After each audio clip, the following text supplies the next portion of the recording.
restons toujours dans les couloirs du Parlement pour parler justement de cet exercice d'examen des lois organiques voilà, au niveau du Parlement. Déjà, il y a ces différentes lois qui sont en train d'être étudiées par les parlementaires. Celle qui nous intéresse ce matin, c'est celle bien sûr relative à la Cour des comptes. Nous allons vous proposer ce reportage signé Amadou Ouri Diallo qui revient sur les temps forts d'une séance de travail tenue hier ici au CNT.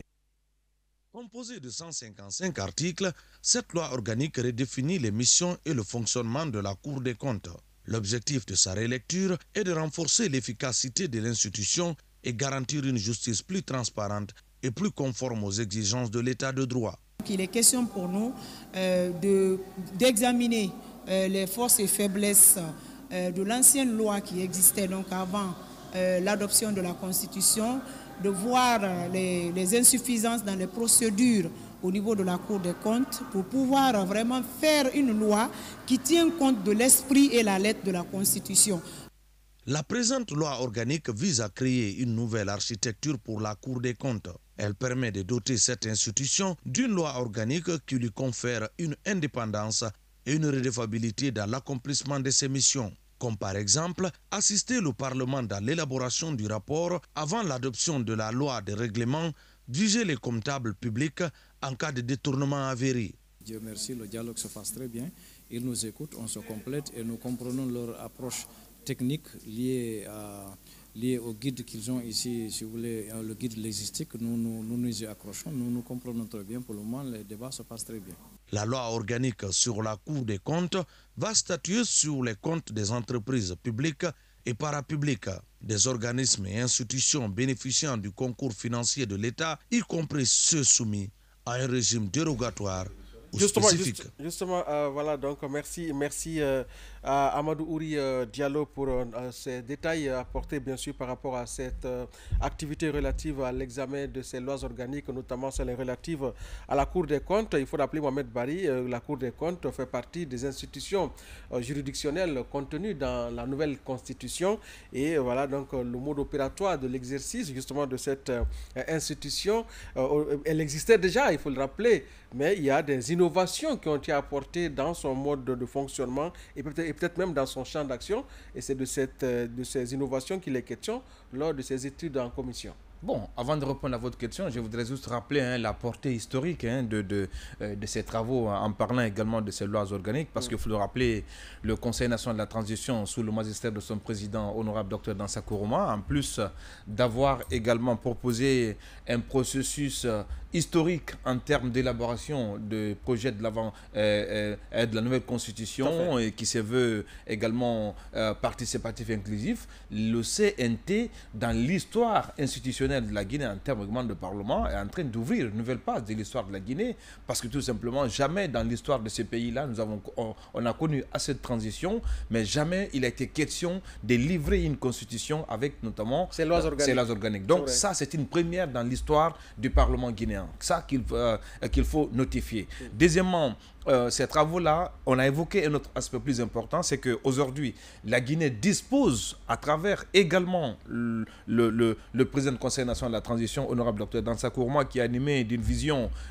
carrément innovatrice, notamment d'un guide légistique. Et aujourd'hui, le travail est de faire en sorte qu'on puisse arrimer à ces guides, notamment de l'existique, tous les textes d'application en termes de fonctionnement de l'État. Ça aussi, c'est une bonne chose parce qu'avant, il n'y avait pas de la normalité dans la rédaction des textes en Guinée. Chacun faisait ce qu'il voulait. Ça, il faut notifier. Maintenant, parlant de ces travaux autour de cette loi organique consacrée également à la Cour, notamment suprême. La Cour des comptes, vous voulez dire? La Cour des comptes, je vais dire. Ouais. Moi, je me dis que c'est un travail qui a tout son sens parce qu'il faut revoir également même le mode de désignation des membres qui doivent siéger également à la Cour des comptes devait être également étudié, son fonctionnement, parce que l'importance de cette Cour-là, elle a tout son sens, parce qu'elle a habilité quand même à jeter un regard sur la gestion des dépenses publiques de l'État. Ouais. Ça aussi, c'est quelque chose qui est important, parce qu'aujourd'hui, il faut que l'État puisse avoir notamment un regard sur le fonctionnement. C'est-à-dire que quand, je donne un exemple, quand on alloue un budget, par exemple, au Conseil national de la transition, à la fin de l'année, il faut faire la citation notamment des dépenses utilisées, comment est-ce que cette dépense a été orientée. Donc ce rapport-là doit être renvoyé au niveau de la Cour des comptes pour archives. Et je pense que, mais même la question également du futur président de la République qui viendra, il faut qu'il déclare c'est bien, et en prenant notamment fonction, il doit déclarer c'est bien, en partant également. Donc, la Cour des comptes joue un rôle de gendarme pour moi dans la gestion également publique des fonds de l'État. Et je pense qu'il y avait assez de, bon, je ne vais pas dire caducité dans le fonctionnement, mais il y avait quand même quelques imperfections, puisque la loi, elle est évolutive. Il faut qu'elle s'adapte également à l'évolution du nouveau contexte. Donc, je pense que c'est le travail d'arrimage qui est en train d'être fait, pas parce qu'elle n'existait pas en Guinée, mais sauf qu'il faut apporter quelques innovations dans son fonctionnement. Et ça prouve à suffisance que la question de la refondation dont on parle le plus souvent dans cette émission, elle n'est pas que seulement infrastructurelle, mais elle est aussi d'ordre institutionnel et même juridique pour qu'on puisse avoir des institutions qui, quand même, ont des textes fondateurs qui résistent au temps et à la tentation des hommes. C'est important, et Sonika Diané, nous l'évoquions tantôt, cette question de bonne gouvernance passe bien sûr par le fonctionnement normal et régulier des institutions de la République qui doivent jouer leur rôle. Et aujourd'hui, la Cour des comptes est une des institutions qui compte, si permettez-moi ce pléonasme, qui naturellement permet à l'État guinéen de pouvoir moraliser davantage la gestion de la chose publique. Effectivement, c'est le pilier même. M. Barry l'a dit tout à l'heure, c'est le gendarme des finances publiques. C'est lui qui est en charge de contrôler. Et c'est important. Donc si le CNT, les conseillers nationaux sont en train de travailler là-dessus, c'est vraiment... puis dans un cas de dialogue, où il y a des experts qui viennent et tout ça, et on s'inspire de l'ancien texte, améliorer le contenu de l'ancien texte, voir les forces et les faiblesses, et les consolider. Parce qu'effectivement, il faut donner force au contrôle, on l'a dit. Et la Cour de compte, il faut la rendre plus opérationnelle. Il faut même l'outiller, des outils de sanctions et de reporting régulier. Chose qui est important, que les gens sachent qu'on ne gère plus les biens publics comme si on gérait l'argent de poche. C'est l'argent de tous les Guinéens. Et chaque acteur, il faut aussi développer cette culture aussi. Quand on est dépositaire du pouvoir public, il faut avoir en tout cas la possibilité et imposer d'ailleurs la reddition des comptes. Surtout, la traçabilité de l'utilisation des fonds alloués aux uns et aux autres. C'est ce que je dis aux gens. Il faut du respect pour les biens publics. Il faut une culture de respect pour les biens publics. Quand vous êtes fonctionnaire de l'État, vous êtes là pour servir la République. Vous êtes là pour servir les citoyens. Vous incarnez l'autorité publique à un moment donné, et c'est important. La légitimité de l'autorité publique, c'est les populations, c'est les citoyens. Vous devrez les rendre compte. Les rendre compte aussi, il faut de l'éthique, il faut de la moralité dans ce qu'on vous donne à tous les étages, du haut au plus bas. Chacun doit être animé d'une volonté de mieux servir la Guinée. Et ces genres d'institutions, il faut la renforcer, il faut la rendre plus opérationnelle, forte. Et c'est important, avec une culture de sanctions aussi, et de reporting régulier. Et pourquoi pas publier tous les rapports, que les populations soient informées de ce qui se passe. Parce que c'est aussi, il faut populariser toutes les institutions du pays pour que chaque citoyen soit le gardien de la sauvegarde et de la moralisation du bien public. C'est important, je saisis là-bas le Parce qu'effectivement, pour aller plus loin, allez-y. Pour aller plus loin, aujourd'hui, il faut reconnaître que la moralité publique, cela même va impacter la moralité publique. Parce qu'aujourd'hui, en Guinée, il faut reconnaître que, je ne sais pas souvent si c'est le repli communautaire que nous avons vécu il y a quelques temps, le voleur de sa communauté devient un héros. On veut même le protéger. Il faut qu'on ait honte, comme nos grands-parents avaient honte des voleurs, des malhonnêtes. On doit avoir honte de celui qui vole le bien public dans notre famille, à la mosquée, à l'église, dans nos communautés. C'est extrêmement important. Il faut qu'on change. L'État fait des efforts. Nous aussi, on doit reproduire le même schéma dans les coordinations communautaires que nous avons, dans la mosquée, dans les églises, dans nos familles. Quand on applaudit le voleur, mais il va de soi que nos enfants se disent « je vais être aussi un voleur ». C'est une moralisation qui doit être à tous les étages et à tous les niveaux. Oui, tout à fait.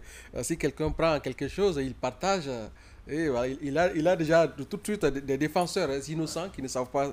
Si quelqu'un vous donne 1 million dans 100 millions qu'il a détourné, allez-y comprendre ce que ça va faire comme dégâts. Alors l'autre aussi question, Bella Kamano, et qui est très intéressante, c'est la démarche inclusive que le CNT a imprimée à ce processus. Aujourd'hui, le Parlement ne s'est pas enfermé dans une tour d'ivoire pour écrire ces différents textes de lois organiques. Aujourd'hui, nous avons vu à travers ces différentes interventions des experts qui assistent le Parlement, mais aussi les membres de la Cour des comptes actuelle qui, naturellement, ont l'expérience, ont du vécu et ont certainement leur mot à dire pour davantage consolider le document afin qu'il soit de mieux en mieux opérable lorsqu'il sera voté par le Parlement.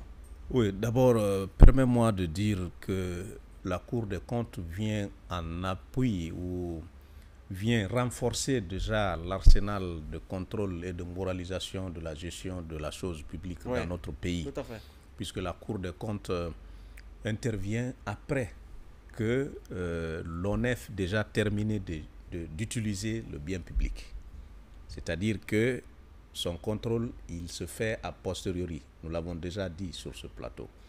Lorsque l'État prend les moyens, il les met à la disposition même d'une mairie, d'une institution comme le Parlement, des ministères, d'une direction préfectorale. Lorsque la direction finit de l'utiliser, il faut que la direction soit en mesure d'expliquer à travers un rapport financier à la Cour des comptes comment cette direction préfectorale, cette mairie, cette institution a utilisé ces biens-là. Le montant, en tout cas, qui a été mis à sa disposition par l'État. Je dis bien par l'État, pas par un privé, puisque la Cour des comptes n'intervient pas après l'utilisation, par exemple, d'un bien qui a été mis à la disposition d'une entité étatique après sa gestion, après l'utilisation. Non, la Cour des comptes n'intervient que là où l'État a mis de l'argent. Alors, donc cette Cour des comptes vient renforcer, je l'ai dit tantôt, ce que nous appelons la moralisation de la gestion de la chose publique. Tout à fait. Aujourd'hui, il faut reconnaître que cette Cour des comptes, même si la loi qui va l'organiser, qui va assurer son fonctionnement, qui va parler de sa composition est en élaboration, elle avait déjà existé. Et elle avait produit des rapports. Vous vous rappelez du rapport du vérificateur général qui avait fait beaucoup parler de lui à travers les médias, puisque le rapport a été présenté en conférence de presse. C'est ce travail qui revient à cette Cour des comptes, mais en partenariat avec toutes les institutions du pays. Le rapport, lorsqu'il est fait grâce donc au corps de contrôle, il est soumis directement au président de la République, il est soumis au gouvernement et aussi au Parlement. Comme pour dire que c'est une institution qui travaille de manière très complémentaire avec les autres institutions. Nous avons une institution qui avait des insuffisances. Il faut donc, à travers le travail qui est fait ici par les conseillers nationaux, essayer de corriger ces insuffisances. C'est ce travail qui est en train d'être fait. Il faut l'adapter au nouveau contexte. Le nouveau contexte, c'est que les autorités actuelles ont quand même la volonté de lutter efficacement contre la prédation. Je ne parlerai pas de voleurs pour ne pas, ne pas offusquer certains, puisque quand un ministre prend, il ne le fait pas comme le petit voleur de poulet dans le quartier.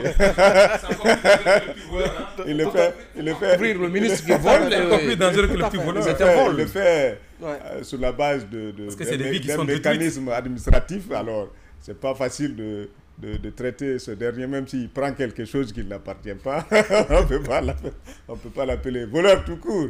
Alors, c'est des détourneurs, c'est des auteurs de malversation, ce sont des prédateurs. Alors, on va se limiter là. Très bien. Alors, pour lutter contre tout cela, il faut quand même que cette Cour des comptes prenne en compte, c'est-à-dire le nouveau contexte, en tenant aussi compte surtout de la bonne volonté des autorités actuelles pour que, dès qu'elle va être mise en place, qu'elle puisse travailler, en tout cas, conformément aux attentes du peuple.